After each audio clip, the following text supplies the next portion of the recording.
bane mbaniriza akadde kano mwasuze mutya mwasibye mutya ngenda kubasaba musubscribinga ate munyige nekkade ekiri wa Sheebah kalungi kisa kinegula jjukira ekibajje bakuba kuza amazaalibwa g'omwana we era nga taata w'omwana yoyo wabula omusajja aliko enkaayana omusajja aliko ekiri ku social media kikambwe bongedde okubanga basharinga obufaananyi bw'abakazi omusajja ono bazaabeera nabo nga bakazi be nti omusajja alina abakazi bayitirivu wabula abadde alina gwe yazaalamu abaana omukazi akutte wansi ne waggulu omukazi afuuse ekizibu omukazi afuuse ezzike omukazi alabula Sheebah kalungi okubaako kyamukolo kumutuusaako obulabe omukazi atabuse obusungu bungi abasinga bagamba mbu omusajja ono mbu yeeyesiba ku Sheebah mbu Sheebah sigamba nti amwagala nnyo ekiri awo nti omusajja asinga okwagala okusinga omukazi mune bifaananyi ebya baafidde y'omwana waabwe nti omusajja tiyabaddemu nnyo bifaananyi kugambye bigambo bya bannayuganda ku social media naye nga abakyala munnange bakaawu abakyala banyiva abakyala obusungu bungi bano bonna abamu kwabo si bonna wabula abamu kwabo beyakola ki beyagalako mbwazenga abasuulawo abaleka mulooko simanyanga era bagamba nti Sheebah kalungi yali badde amwesogi wambagirawo naddala ono ow'abaana agamba nti Sheebah yayingiridde famire yaabwe eyabadde ensanyufu n'agitagulula n'agisaanyawo n'agimenyaamenya obusungu alina bungi Sheebah tebamulya bunyama Sheebah tebamulya bunyama binagwerawa obusungu nga bungi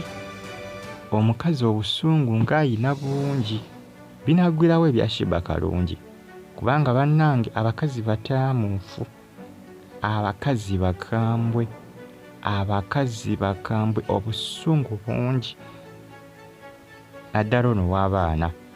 agamba Sheebah kalungi famire yaabwe yagisanze ensanyufu era n'akola ki n'agitagulula era agamba nti agenda okulanga n'akola ki nga naye atagulula eno eya Sheebah kubanga ne Sheebah already yazadde omwana agamba nti taata w'abaana be yaze n'akola ki n'ayingirawo n'ataataganya naye kitaabano kubanga bakola ki kubanga baawukana ne kitaabwe omukyala yeekokola Sheebah kalungi era agamba nti agenda kulemesa relationship eno mpaka ne Sheebah kalungi okubanga afiiriddwa omusajja ono binagwirawa bintu byakulwanira musajja ate omusajja azaabeera n'abakazi bayitirivu naye ndowooza bano babadde nga ali concentrated baana babiri bano Sheebah n'ono waaba wano ayaka ndowooza bazenga abeera concentrated naye bali abasinga bonna azenga abayisaamu buyisa gaali naye nga abasinga basigalamu kaalooko era bonna bagamba nti Sheebah bagenda kumumusuuza bbusu bagenda kumumulemesa mu ngeri yonna onaawulira nga tujja kubawo nga tubiraba byonna wajja bigenda okuba nga biggweera kubanga obusungu balina buyitirivu nnyo obusungu bwa ttumbiisi obusungu bungi abakyala bakambwe bitya obusungu balina bungi eri Sheebah kalungi anaaluwona Sheebah anaaluwona anaaluwona oba nedda onaawulira wajja bigenda okuba nga bikomekkerera naye nga kiyinza okusaba just kunfollowinga ate osubscribinga onyige kade like nga tosigale nga ogyekumiddeko kubanga eno bagiyita FAD abali mu ggwanga erya Qatar kusa ne mu ggwanga erya Saudi Arabia mbebaza mbagamba nti kimwakola kyamaanyi nnyo kya tabu nnyo kyamutawana nnyo yongera okuba nga ogyekumirako ate oyongera okuba nga ogifollowinga bagiyita FAD Sheebah kalungi ne bajja be bamuli bubi. Omukyalo w'abaana agamba nti agenda kulemesa buli kimu. Agamba nti agenda fuukula nga Sheebah naye family eno n'omusajja ajetera okuba nga si nsanyufu.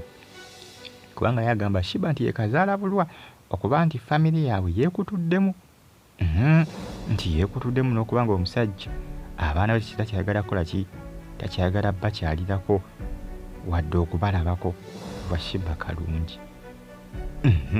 Onaawulira mwongere okuba nga mugyekumirako n'okuba nga mugifollowinga. Yongera okuba nga ogyekumirako abali mu ggwanga erya America, Uganda, Qatar, Saudi Arabia, Oman. Mbagamba nti kimwakola kyamaanyi okuba nga mwasubscribinga ate munyiga nekkade amawulire mba nago agaba ga trendinga okwetooloola eggwanga lyattu Uganda. Sheebah kalungi ne bajja be oba ne mujja we ow'abaana. Mujja we obusungu alina bungi, agenda mukola kidogo. Omanyi bannange eddongo libeera mbakazi nga balwanira abasajja. Nnyabo. Onaawulira wa gye bigenda okubeera nga biggwera.